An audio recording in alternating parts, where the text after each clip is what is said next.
Alaska, 90,000 square miles of wilderness. There's no better place to look for new creatures than Alaska. Here, hundreds claim to have seen a mysterious beast. He could have reached through that window and grabbed us and hurt us severely. And thousands more have seen mysterious objects in the sky. I was actually terrified. I started looking around, praying that somebody else was standing there. For the first time, strange encounters are analyzed by a top expert using cutting-edge lie detection science. There's a lot of elements that go into telling whether someone's actually lying or not. Are these accounts true? Do you believe in monsters and mysteries?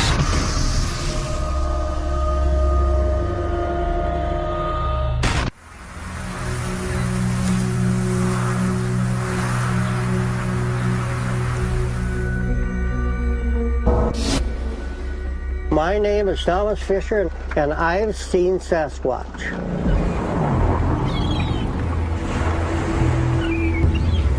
I live in Ketchikan, Alaska, and I fish salmon for a living. I could actually paint my windows black and run on the radar. That's how well I know this country. From his boat, Thomas Fisher has a front row seat to the edge of wild Alaska. There's places here where man has never been. It's just immense. I don't know, I think there's probably lots of things out there in the brush we don't know about.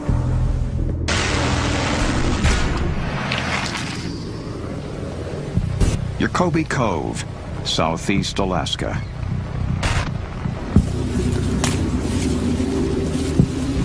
Thomas Fisher anchors his boat. He is done for the day. I had a deckhand, his name was Oliver, a young guy, and we anchored up for the evening. On a beach close by, Alaska's most ferocious predator is hunting. And we were watching a big grizzly bear on the beach about 100 yards away. And the bear had been there for a long time, and he wasn't afraid of us or nothing. The grizzly is a monster. Thomas keeps a wary eye on the massive beast from the safety of the boat. The bear was huge. I saw him a couple of times before. I'd say the bear was at least 11 feet. Thomas watches the grizzly for over 10 minutes when all of a sudden, the bear's behavior changes.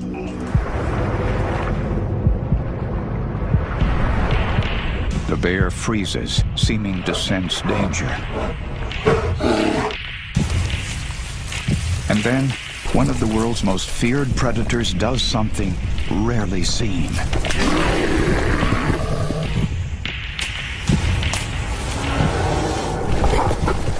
Runs away, fast. I think something really scared this bear, you know. He was flat moving when he hit the brush. He didn't just amble off, he was just gone. Never seen a bear act like that before. What could make Alaska's alpha predator turn and run?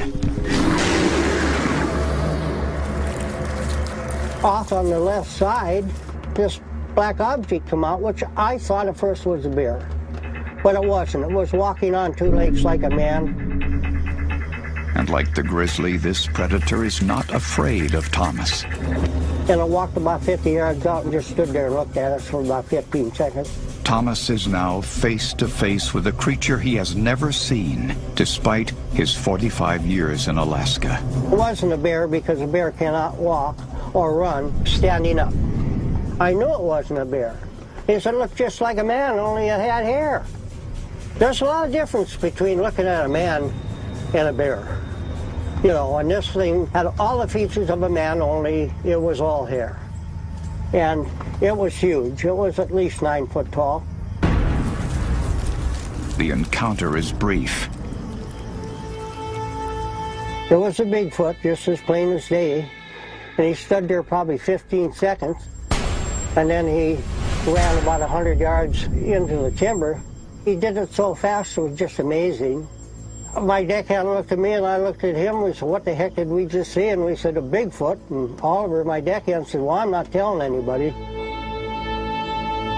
To this day, Fisher's deckhand will not speak about what he saw. But the old fisherman is very clear about the events of that evening. Definitely saw Sasquatch, and I'll stick by that till the day I die. And nobody will ever change my mind. Fisher's encounter takes place in the Alexander Archipelago. Off the coast of southeast Alaska, almost all of the 1,100 islands remain uninhabited, isolated from the mainland. And Thomas Fisher's Sasquatch sighting is just one of hundreds recorded across the region.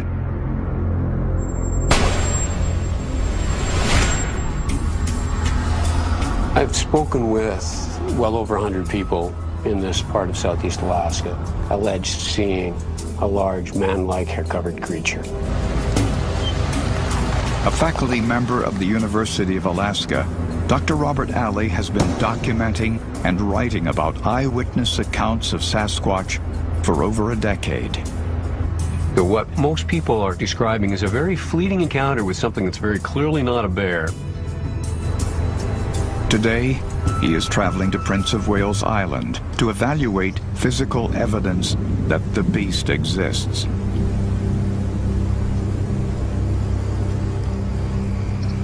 I'm taking a hiking expedition up Kloak Mountain with Tlingit elder Al Jackson. Al Jackson has lived on Prince of Wales Island his entire life. For as long as he can remember, there have been accounts of massive creatures living here. Friends of mine told me when they're hunting, he was about 15 years old and he hunted with an elder. And the old man told him, if you're ever hunting up on Kloak Mountain, you have to watch out for those big black gorillas that live up there. He told them that he said they mark their territories by driving these blown down trees into the ground, upside down. In a clearing, two cedars weighing nearly 1,000 pounds stand inverted. Each cedar is driven 7 to 8 feet into the ground with roots facing skyward. The valley that we're looking at was logged in the early 90s. The trees were reported inverted back in the 1940s. Alley looks for evidence of heavy logging machinery. The 11-foot cedar has nothing other than very minimal marks on it. Even a grapple would have left some serious marks in order to place it in a completely vertical position. There's no evidence the trees are a hoax. The local legend is clear what they believe is responsible.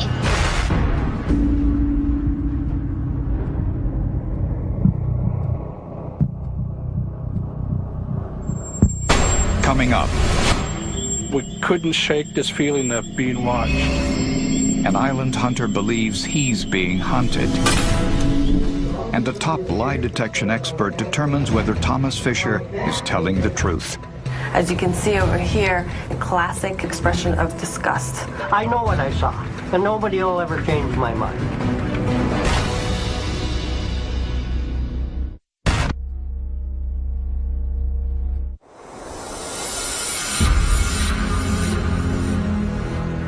Alaska, the land of the great unknown.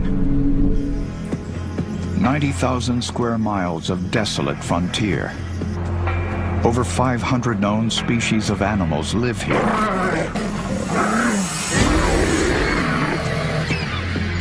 And Thomas Fisher is convinced that a large unknown predator, fierce enough to scare a man-eating grizzly, is on the loose. The bear was huge.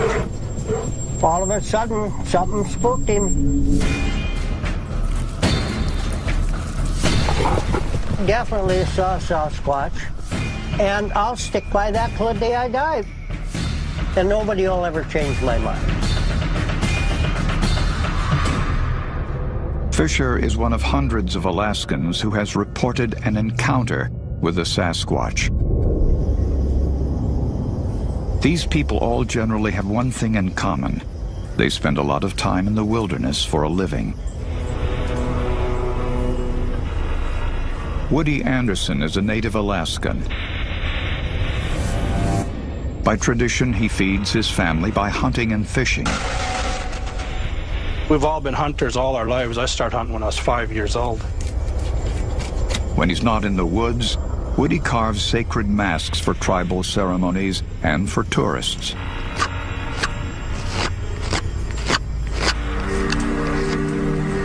But only one thing puts the food on his family's table. I don't make a lot of money with my carving and stuff, so every day we eat salmon or deer meat. That's the food we feed our families with that. We end up spending a lot of time out in the wilderness. He hunts nearby Prince of Wales Island. 100,000 acres of dense rainforest.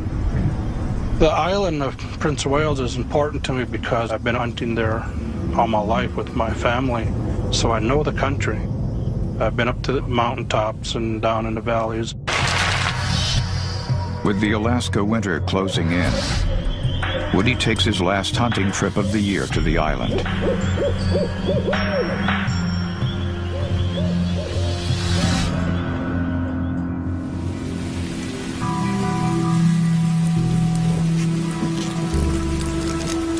I took my sister hunting over on Prince of Wales. We were over there for a week. It was raining and blowing one evening. We're going to camp up on this mountain ridge, but the weather was just too nasty. We couldn't even get a fire going. So we drove down to Eagle's Nest. It was already closed for the winter. There was no one there. We pulled into this campsite. We drove in by the bridge, parked there, and tilted the seats back and tried to sleep the best we could. Woody settles for the night, but senses that something isn't right.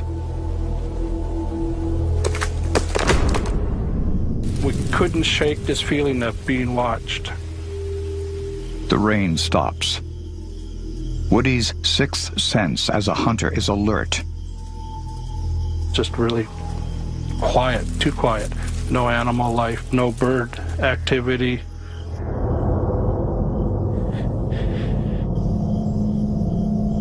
Woody can't believe what he's seeing. It grabbed me in the chest to fear. See something that big, that close. He was powerful. He's big shoulders on him. If he wanted to, I think he could have reached through that window and grabbed us and hurt us severely. But he didn't. It was one of those fight or flight kind of fear. You know, if you can get away, get away. If you can't, then you know you're going to have to fight for your life. That's how bad it was. I sat up, I hollered, I screamed. The menacing beast disappears. An experienced hunter, Woody knows it's a Sasquatch.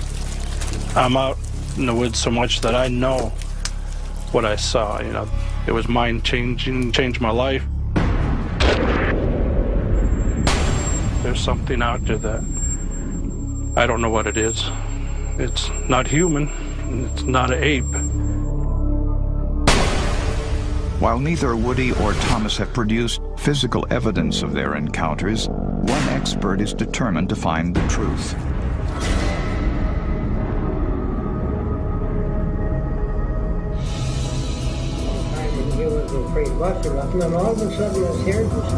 Maggie Pazian is a leading lie detection expert in micro-expression analysis. U.S. Homeland Security is one of her top clients. A hidden frown, a raised upper lip. While seemingly insignificant is the difference between someone lying and telling the truth. Microexpressions are expressions that we produce on the face that last less than half a second, sometimes as short as 1/25th of a second. That's probably one of the neatest things that's ever happened to me in my life. Most people don't see them because they're not looking for them. And just stood there and looked at us. And it was no bear. It was a Bigfoot, just as plain as day. Every face conveys micro-expressions, which makes a lie difficult to hide. A lot of times we can subdue them, we can minimize them, but they still come through. Here is the first time where Thomas Fisher actually gives us a micro-expression of emotion. As you can see over here, his whole face scrunches. Here, let me rewind it a little bit. Here you can see how he looks in his neutral element. And then we can see how around the nose bridge, all the skin is pulled up and we see wrinkles along the nose, the upper lip is raised, and the classic expression of disgust. This indicates Thomas's disdain for people who do not believe his story. That's a very salient clue that, he has real emotion about this story. Thomas Fisher believes that he saw Sasquatch.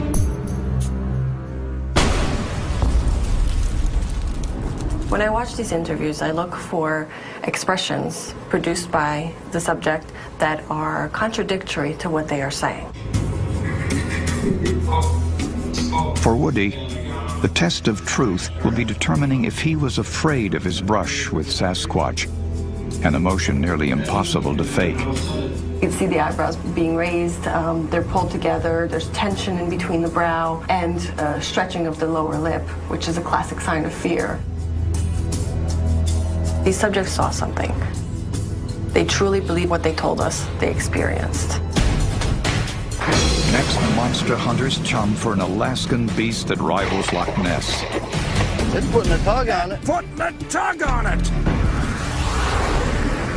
And mysterious sightings in the northern skies.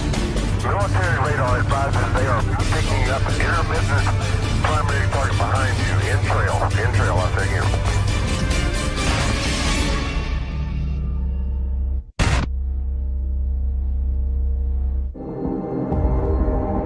Alaska is home to more than 1 million lakes.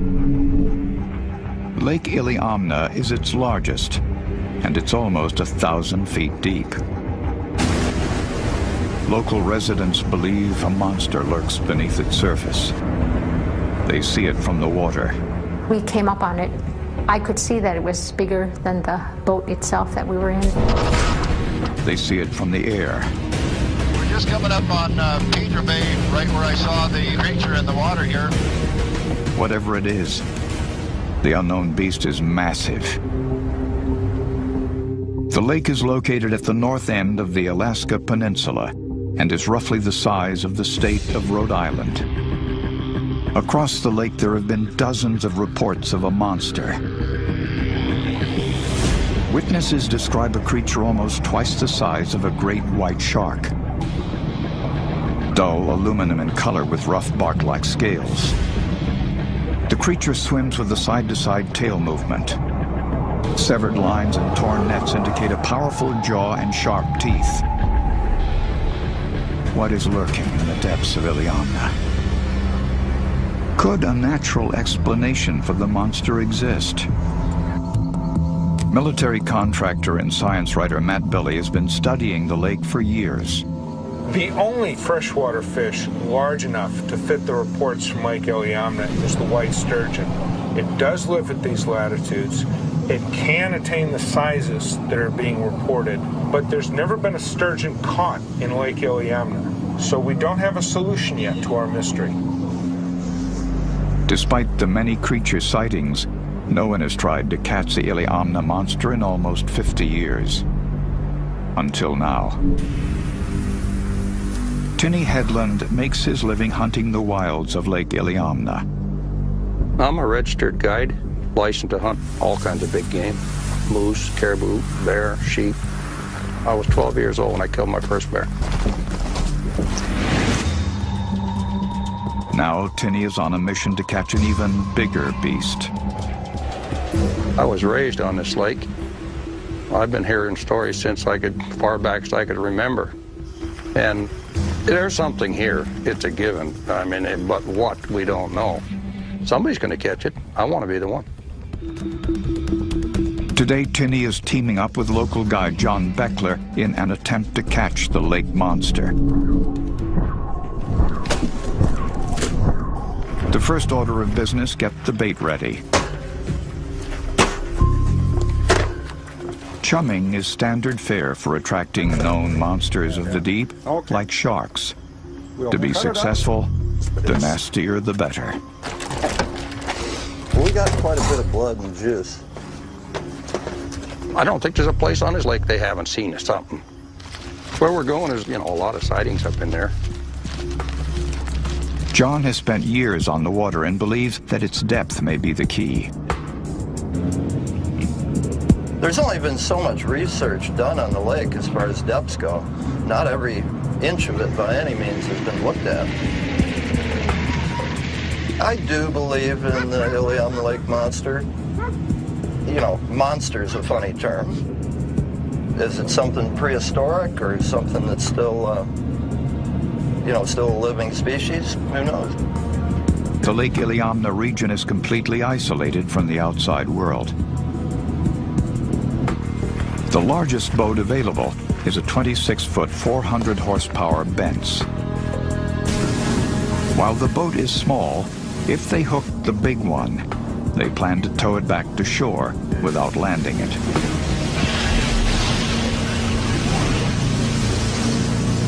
They're hoping to find a spot with a combination of water depth and a little protection from the wind and waves. I might load up here in this bay a little farther and see if I can find a little deeper spot. At the edge of a large bay, they drop anchor and start chumming. Using large circle hooks, heavy Dacron line, a 6-foot braided steel leader and halibut rods, the gear can handle an 800-pound beast. Anything larger is going to be a dicey proposition. But the two are game for it and settle in to do what everyone who fishes does: wait.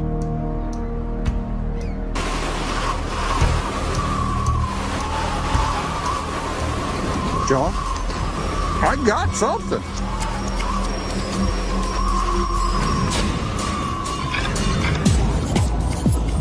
After an hour in the water, something hits Tinny's line. It's putting a tug on it. Putting a tug on it!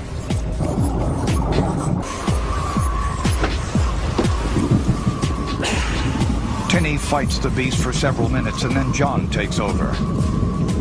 Ay, ay, ay! Something's moving. What we got? The pole is back in Tinny's hands as the beast heads for the stern. We're coming up with it, whatever it is. It's heading that way now. Dad, come, that thing's heavy. Yeah. And then as fast as it hits, it's gone. Hey, it got lighter. This thing, did it? You got I'm hooked into... Oh! And I got tangled up in our other line. We lost it then. That is the biggest thing I have ever had on a pole. Oh my God. Oh, man, that thing was heavy. That was heavy.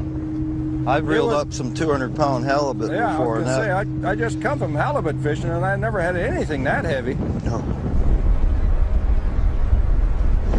It was trying to take the rod away from me.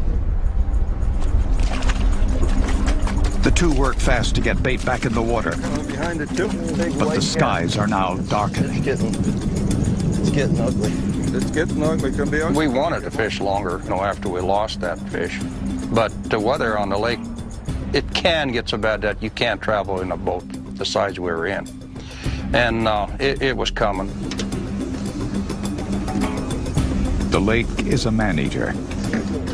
Tinny and John aren't taking any chances. On the average, probably 2 people a year die out on this water from, staying too late and boats capsizing. It's not a forgiving lake. You've got to respect it. It's a big water.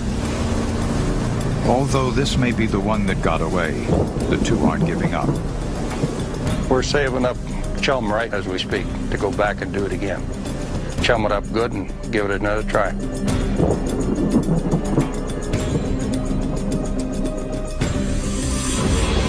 Coming up, one of the most famous UFO encounters in the world. Quite a big... If the pilot said it was a UFO, who are we to say it's not? I think that is quite a big...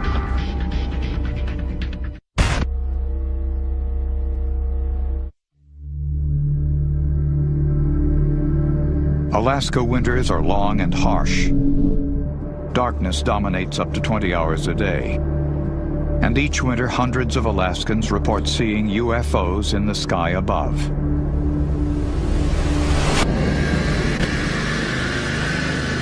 In the U.S., Alaska is one of the UFO hotspots. Brent Mitchell is Alaska's top UFO detective, a full-time investigator. His clients include satellite manufacturer Bigelow Aerospace. For the first time, a major corporation is sponsoring UFO research throughout the United States. UFO sightings seem to occur in a very high percentage and in very large numbers compared to the rest of the United States. Brent lives outside of Fairbanks, where he catalogs hundreds of sightings every year. People who live here are instinctively looking at the stars because it's absolutely gorgeous. You have the aurora, you have meteor showers, so people are used to looking up. The most spectacular natural sight in the Alaska sky is the aurora borealis. The shimmering sheet occurs when hot ionized gases from space collide with Earth's magnetic field. Are the number of UFO sightings being driven skyward by nature's own alien lights? On occasion, the aurora sometimes brings out sighting reports from people who are not used to what they see. They try and interpret what they see in the aurora as something unearthly. Those are people who truly want to believe that they've seen something. But the most well-known close encounter involved a flight captain with 30 years' experience interpreting the sky. One of the most famous UFO cases anywhere in the world took place in Alaska. It begins as a routine cargo flight on November 17, 1986. A Japanese plane loaded with wine leaves Paris on the long haul back to Tokyo. But over Alaska, JAL Flight 1628 becomes anything but routine. This is the first time they've ever had radar data for more than a few seconds on a UFO. John Callahan was the FAA division head in charge of evaluations and investigations at the time of the JAL flight. You have an airplane or a structure or a craft that's sitting outside that 747's window, and it never entered my mind that it might really be a UFO until I saw the radar.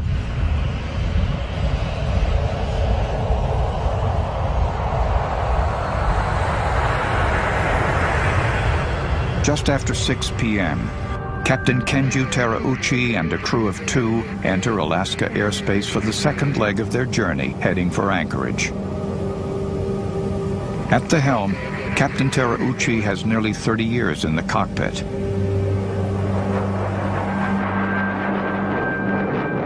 At 6:19 p.m., the crew sees something on the radar. Unable to see another plane outside the window, they ask the control tower to identify it. Anchorage Center, Japan Air 1628. Do you have any traffic? 11 o'clock above? Japan 1628 heavy, negative. Moments later, the crew sees a pair of lights on the horizon. Inside, we have 2 traffic in front of us, about a mile ahead. Anchorage Air Traffic Control still sees nothing.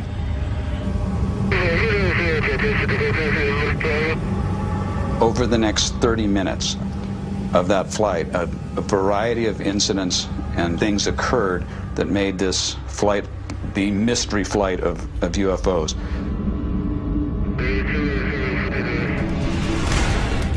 Coming up.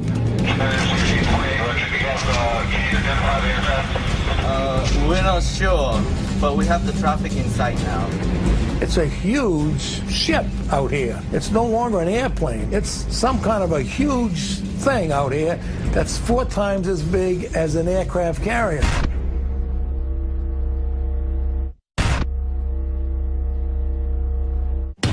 November 1986. As JAL 1628 approaches anchorage, the crew reports seeing strange lights. Over the next 40 minutes, one of the most famous UFO stories in the world unfolds over the skies of Alaska. The JAL transmission catches Anchorage Air Traffic Control off guard.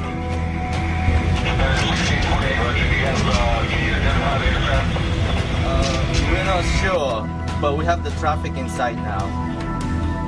And when the controller hears these words, it's like death approaching him, because it means that somehow he screwed up. He missed something. Something's wrong somewhere. Anchorage Air Traffic Control now asks Flight 1628 to maintain visual contact with the unknown craft.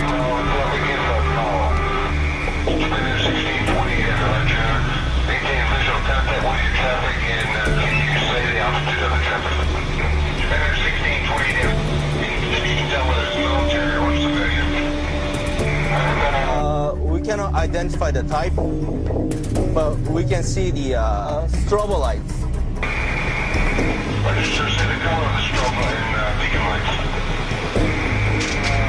The color is white and yellow, I think.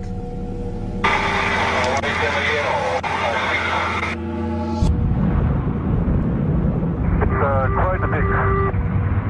I think very quite a big. The captain is now seeing a massive, unidentified flying object.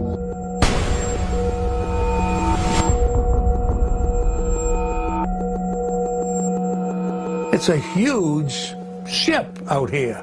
It's no longer an airplane. It's some kind of a huge thing out here that's 4 times as big as an aircraft carrier. 19 minutes after first encountering the unidentified craft, the crew nervously requests a new altitude and change to their flight plan. The goal, shape the unknown craft. Request deviate from some object, request heading 240. Better 1628, roger, fighting 240. Better 1628 heavy. Deviations approved as necessary. Air Traffic Control requests that the Japanese airliner make a full circle. Better 1628 heavy. So I'm going to request you to make a right turn 360 degrees, 360 degree turn, and advise me what your traffic does then.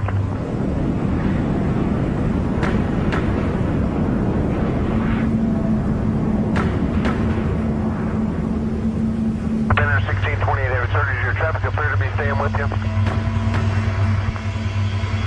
Disappears, Paranormal 1628. Terauchi believes the unidentified object has disappeared. But now military radar picks up something behind the Japanese airliner. 1628 heavy.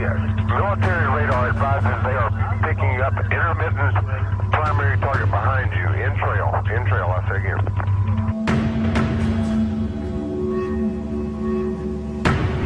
So you have radar confirmation of the object, you have professional aviators reporting the object, and military radar spotted them behind and to the left of JAL flight.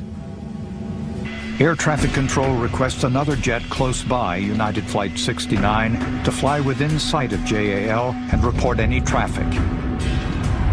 Center from United 69. The Japan airliner is silhouetted against a light sky. I don't see anybody around him at all. I can see his contrail, but I sure don't see copy any other airplane.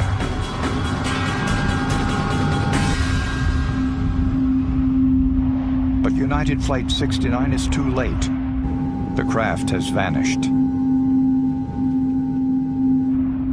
JAL 1628 continues on to its scheduled stop in Anchorage. Safe on the ground, Captain Terauchi's story makes it to the press. Within weeks, JAL is international news. This sighting was made by an airline pilot with 29 years of experience. The Federal Aviation Administration in this country began an investigation, and it ended today. The FAA report concludes that the pilot story cannot be confirmed. They determine that the second radar image is actually an echo of the cargo plane. But former FAA Department head John Callahan believes the official reports are wrong. Callahan's division investigated the radar and cockpit recording from the JAL flight. Well, a blind man could see that there was another aircraft or craft of some type there because it shows up on radar. It had to be some type of a craft. Callahan asserts the pilot's eyewitness account is independently confirmed by radar. Everybody had that target on the radar somewhere along the line. If the pilot said it was a UFO, who are we to say it's not? To this day, the flight captain maintains that he saw a UFO in the skies of Alaska. Coming up, a UFO encounter over Fairbanks. I looked up at it, and I was just standing there, and I was actually terrified. And a leading lie detection expert goes looking for the truth. The key elements in the face that we see are the eyes.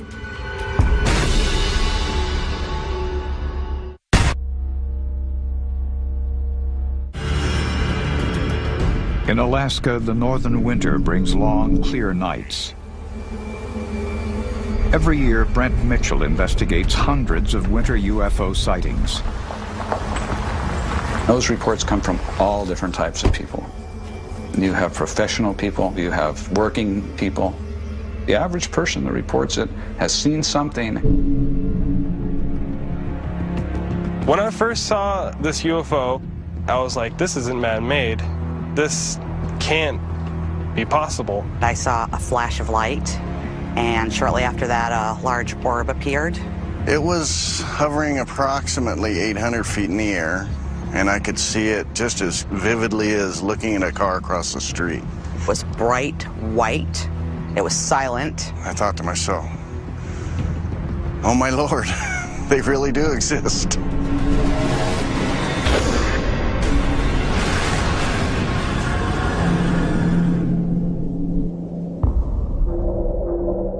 My name is William Smith, and I seen something I can't explain. I don't know what it was.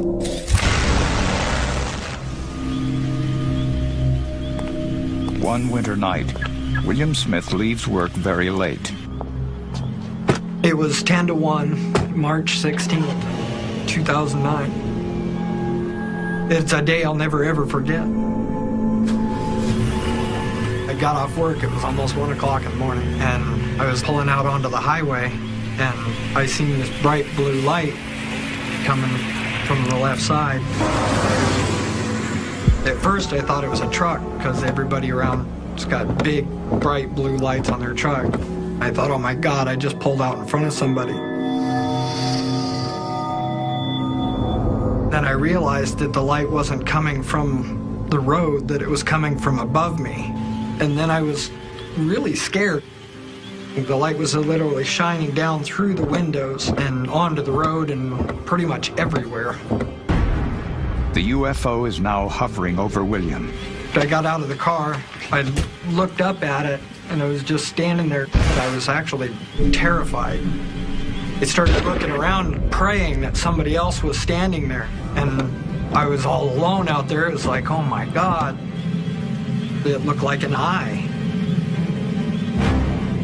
And it had a white ring in the center of it with a blue circle in that. And it was probably 250 foot long, 125 foot wide. It was huge. There had no windows, no doors, and it was silent. And it was just floating along real slow. And then once it got past me, I jumped in the car and I started following it. It was exciting and terrifying all at the same time. I was keeping up with it, and it was starting to speed up, and it was going and going and going. I got up to about 90, and then it was just gone. It took off. I've never seen anything that fast in my life.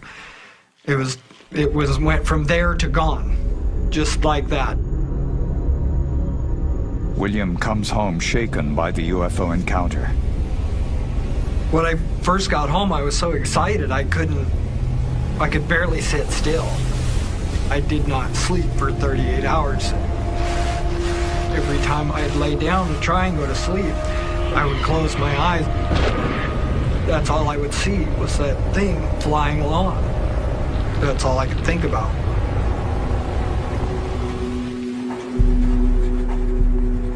I know I will never ever forget what I seen that night. I will never forget it.